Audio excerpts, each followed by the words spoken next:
বগুড়ার শেরপুর উপজেলায় সাংবিধানিক স্বীকৃতি, পৃথক মন্ত্রণালয় গঠন ও বিলুপ্তপ্রায় ভাষা সংরক্ষণের দাবিতে আন্তর্জাতিক আদিবাসী দিবস উদযাপিত হয়েছে। শনিবার সকাল 11টায় উপজেলা পরিষদ মিলনায়তনে আদিবাসী ছাত্র পরিষদ শেরপুর উপজেলা শাখার উদ্যোগে কৃতি শিক্ষার্থী সংবর্ধনা, আলোচনা সভা ও সাংস্কৃতিক অনুষ্ঠান আয়োজন করা হয়। অনুষ্ঠানে সভাপতিত্ব করেন উপজেলা শাখার আহ্বায়ক উত্তম কুমার এবং সঞ্চালনা করেন সদস্য সচিব সাগর কুমার সিংহ। প্রধান অতিথি ছিলেন উপজেলা নির্বাহী অফিসার মোহাম্মদ আশিক খান।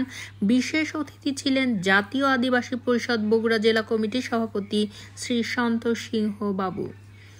এছাড়া বক্তব্য রাখেন আদিবাসী নেতা শ্রী যুগেশ চন্দ্র সিংহ, সাধারণ সম্পাদক স্বপন চন্দ্র কর্ণীদাস, সহ সাধারণ সম্পাদক শিপন কুমার রবিদাস, কোষাধ্যক্ষ শ্রী সন্তেশ চন্দ্র সিং, জাতীয় আদিবাসী পরিষদ নন্দীগ্রাম উপজেলা সভাপতি গৌতম চন্দ্র মাহাতো, আহ্বায়ক স্বপন কুমার সিংহ এবং সদস্য সচিব শ্রী হীরালাল সিংহ।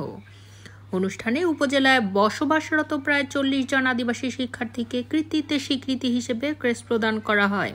বক্তারা জানান, উপজেলায় প্রায় 40,000 তুরি, মাহাতো, সাঁওতাল, বর্মন, কোচ, মালো, বাগদি, ভূমিজ, গঞ্জ, লোহার, তেলি, মুশহর, রাজোয়ার সহ বিভিন্ন আদিবাসী জনগোষ্ঠীর বসবাস।